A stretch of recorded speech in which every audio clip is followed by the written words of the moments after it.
When people think about the will of God for them in their marriage, there's usually a general misconception that God might end up giving you someone you don't desire, or that's very different from your ideal Mr. or Mrs. Right. However, this cannot be far from the truth.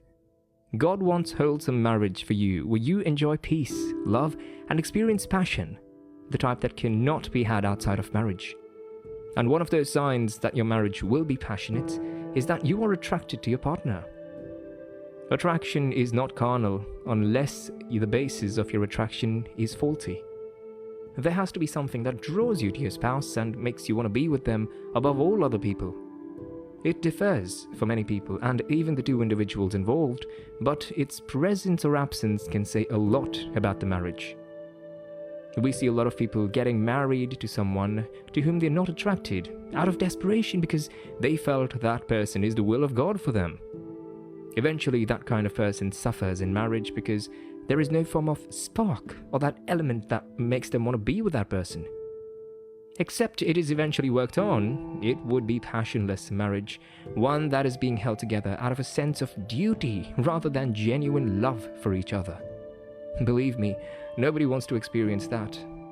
Yet it's quite rampant these days, all in the name of marrying God's will. Signs are a prediction of things to come and should not be ignored. Whatever is obtainable in your relationship or courtship currently will only be amplified in your marriage. If there's no attraction between yourself and your partner at the moment, it might be difficult to develop a passion for each other or the marriage later on. So there has to be some kind of attraction, and this is something that can serve as a basis for your passion. The fact that you're attracted to that fellow is a really good thing, and you can look forward to a great union. What's passion without love? The passion you have for an individual is closely tied to the level of love you have towards them. Gone are the days when people are forced into marriage with someone they don't know or love. At this age, you have to be able to decide whether you love someone enough to be in a relationship with them or take the bold step of getting married. Another important sign that you will have a passionate marriage with that individual is that you will have a great love for that person and vice versa.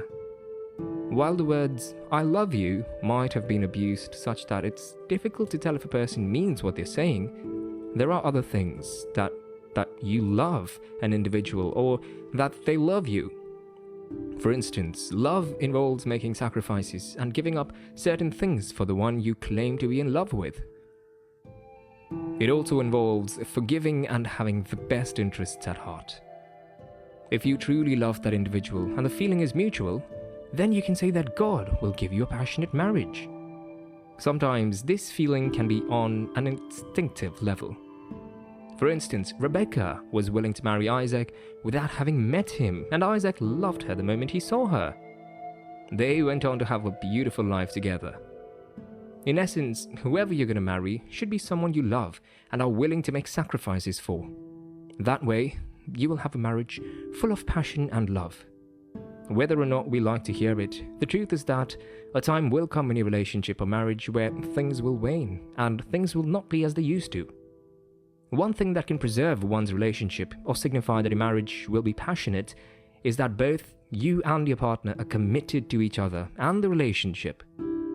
Your commitment says a lot about your passion, as this is something that works hand in hand. You can only be committed to something you're passionate about, and your passion is also something that compels you to be committed as well. These are signs that you should watch out for early on in the relationship. Is it something that you're into just for trial and error, or are you both ready to go all the way? Are there signs of seriousness? Does your partner show any concern for your life and growth? Are they committed to seeing things work? If you answered in the affirmative, you can look forward to having a marriage full of life and passion. Moreover, commitment means that you are both invested in each other. It shows interest, and that will fuel the passion that makes for a sweet marriage. It's very popular in the world today to find people who are just in a relationship for the sake of public appearance, or just so they don't get left out among their peers. They have no ambitions or plans for the relationship and just go with the flow. That nonchalant attitude towards a relationship is not a good sign at all. If taken to marriage, it can be disastrous. There's every likelihood that a divorce lies in the future of such couples. With God, commitment is such a big deal, and that is why it's important to be sure before stepping into that phase.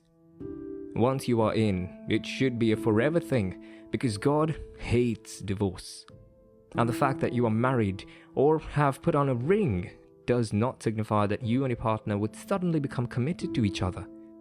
It is something that should have been developed or started right from the days of dating or courtship. So take a good look at your relationship and do your analysis well.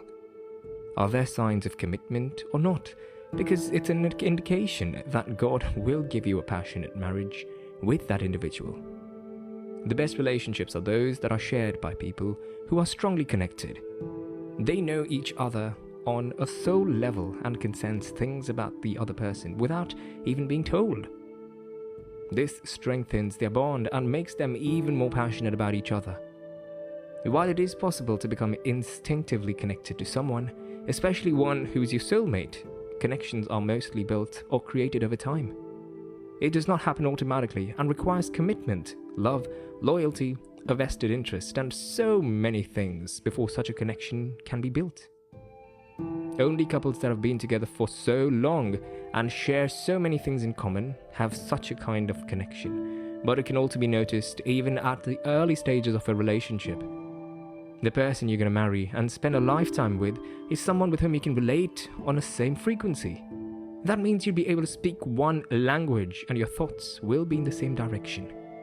It means you're interested in the same or similar things and can join forces to achieve certain accomplishments. This is a sign that your marriage will be a passionate one.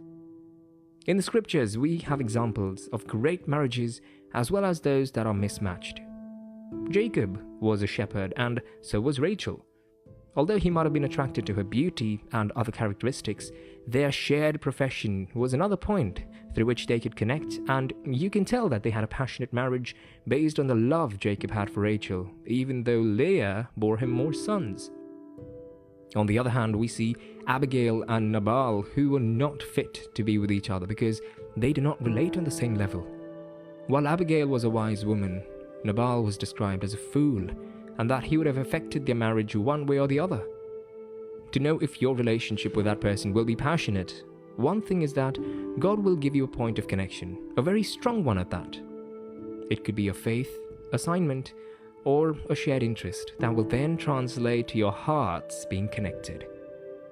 And that will be the basis for the passion you experience in your marriage. The place of desire in any relationship cannot be neglected. According to the Bible, the desire of a woman will be to her husband. For you to have a great marriage, there should be a desire to be with the person, to want to know them better, to relate with them on a deeper level, and to share life. If the desire is not there, it'll be a loveless marriage, just lukewarm, with no sparks or life that makes marriage interesting. Many of these signs are tied together, and the absence of one can mean the absence of the other. For instance, there is no initial attraction. There will be no basis for love. And if there is no love, the desire will be absent, which will eventually affect the passion for each other in the marriage. Does that person to be with you? Or do they find your company appalling? Do they have other interests, or would they rather be elsewhere than with you? When you have a strong desire for that person, and that person feels the same towards you, it'll generate a strong passion that will keep your marriage going for a long time.